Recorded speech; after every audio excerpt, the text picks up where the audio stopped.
Olá!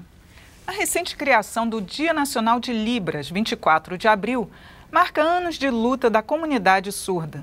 No entanto, os portadores de deficiência auditiva enfrentam muitas barreiras no dia a dia por não encontrarem tradutores de Libras em escolas e na maioria dos locais de venda ou de prestação de serviços.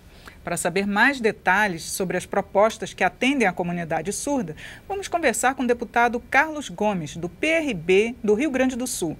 Ele está em seu primeiro mandato e já contratou um professor de Libras para trabalhar em seu gabinete. Eu sou Regina Assunção e Palavra Aberta é uma produção integrada da TV e da Rádio Câmara. Bom, deputado Carlos Gomes, primeiro, então, eu gostaria que o senhor falasse sobre suas propostas que o senhor tem para a comunidade surda. Bom, Regina, primeiro quero aproveitar o momento e agradecer de estar aqui nesse programa Palavra Aberta. O meu envolvimento com a comunidade surda começou, por óbvio, no Rio Grande do Sul, quando exerci o mandato de deputado estadual, e que a maior audiência pública que tinha feito até então foi com a comunidade surda, em que compareceram cerca de 600 pessoas surdas. Se tivesse 10% de ouvintes, foi muito que compareceu. E ali eu pude perceber, entre eles, que eles são minoria porque, como diz a palavra, numa população de 200 milhões, a população surda que sequer tem um censo hoje levantado, concreto, um número real. Que número mais ou menos tem da comunidade surda no Brasil? Um número mais ou menos se dão de quase 10 milhões, 9,7 milhões, às vezes aponta quase 7 milhões, às vezes 14 milhões, então... Mas não se sabe se são surdos ou que têm algum tipo de deficiência auditiva. Uma deficiência auditiva. Né? Então, os números variam muito. Mas o fato é que esta comunidade, que durante centenas e milhares mesmo de anos, foram tidos como deficiente mental, loucos. Quando se via algum surdo tentar se comunicar com o ouvinte, ele era ignorado, ele era desprezado, na escola nem se fala. Então, nunca tiveram direitos, na verdade. Eu costumo dizer que eles vivem como se fossem estrangeiros dentro da sua própria terra. O Brasil, nós, os governantes, têm tratado mal, excessivamente mal, a comunidade surda. Inclusive, o senhor disse que uma evasão escolar é um índice muito alto, né, dessa comunidade. A evasão escolar é absurda. Números também do IBGE dão conta que cerca de 23 mil jovens de 19 anos para cima não estão na escola. E vou te dizer por quê. Acompanhando um pouquinho a problemática dessa comunidade, por exemplo, no Rio Grande do Sul, eu tenho informação que é o estado que mais tem escola bilíngue. Tá? E o MEC, pelo o plano de educação, optou por uma inclusão, por ensino inclusivo, método inclusivo, que é incluir o surdo na escola regular e colocar o intérprete para que ele possa, pelo menos, ter uma tradução. Mas que não é o método correto. Eu tenho ouvido de alguns surdos que eles falam assim, olha, não façam nada para mim sem mim.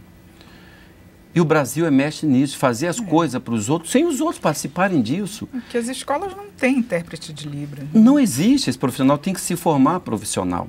Então, o que os surdos estão pleiteando? Que a escola venha a ser bilíngue. O que é a escola bilíngue? Onde as séries iniciais, na infância, médio, enfim, que a educação básica possa ser em Libra a primeira língua, porque é uma língua oficial. Nós temos que respeitar isso. A primeira língua oficial deles é Libras. Então, Libra para depois o português. Mas isso seria dentro das próprias escolas ou seria fazer escolas especiais para que eles fossem já alfabetizados em Libras? No Rio Grande do Sul nós temos 3 escolas bilíngues para surdos e mais ou menos 20 e poucas que tem algumas salas separadas para essa inclusão com tradutor. E nessas escolas que tem tradução, é que acontece o número de evasão. Por quê? Porque eu coloco um tradutor ao lado de um professor dando aula, tá, mas depois, quando esse aluno sai para o recreio, ele vai conversar com quem? Ele interage com quem? Ele não tem motivo para estar ali. Ele não conversa, ele é sozinho. Ele tem um mundo que a cultura dele não é respeitada. Nós estamos falando de um problema de educação. E todos nós sabemos que uma pessoa, para se desenvolver na sua plenitude enquanto cidadão, começa pela educação. Que ele vai à faculdade, vai se profissionalizar e aí acessa ao mercado de trabalho.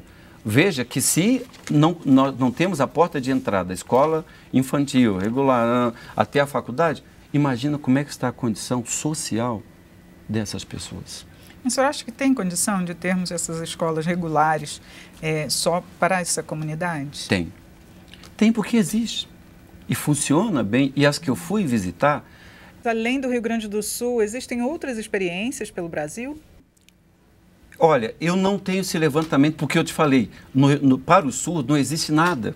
Não existe dados, fonte para pesquisa, porque tudo que tu vai pesquisar, tu encontra algo que não bate com outras fontes de informação. Então, não são fidedignas, não tem como confiar nessas informações.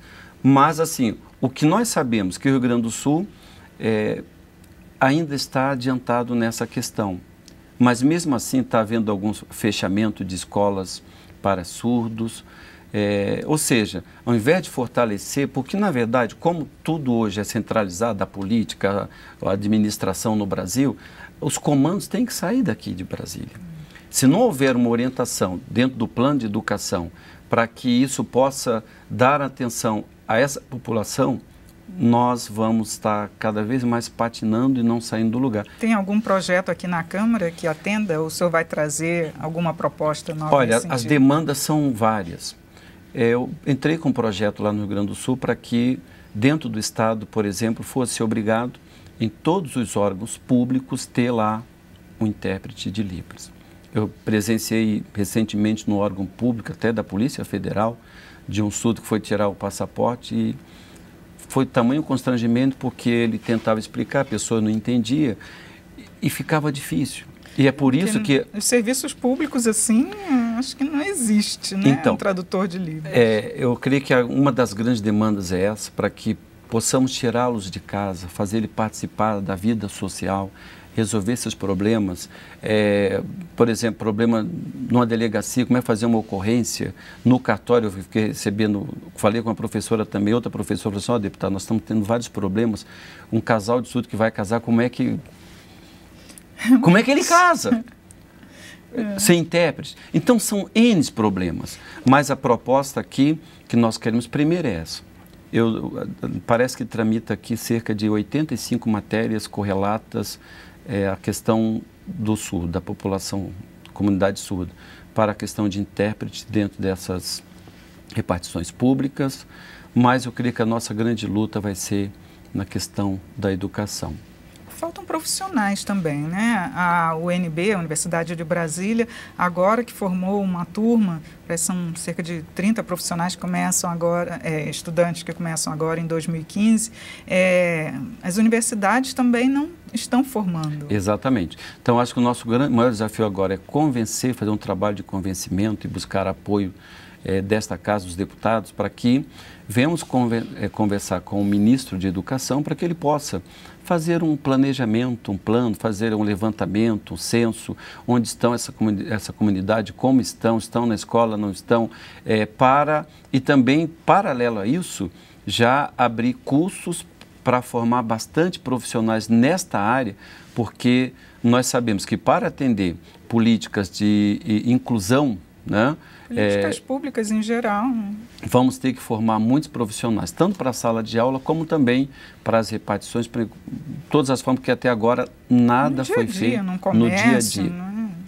E aqui na Câmara dos Deputados, nós ainda vemos, eu creio que é um dos lugares que mais nós tem a presença de intérpretes de Libras, ou seja, está adiantado.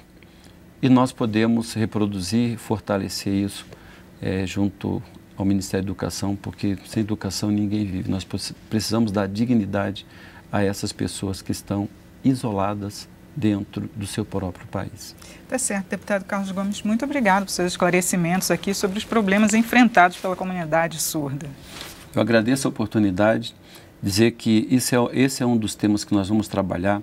Nós temos um professor, o professor Christian Strack, que vai nos ajudar, já vinha nos ajudando, mostrando os problemas que essa comunidade tem enfrentado, e nós queremos colocar isso em pauta e fazer com que a coisa aconteça e melhorar a qualidade de vida dessas pessoas.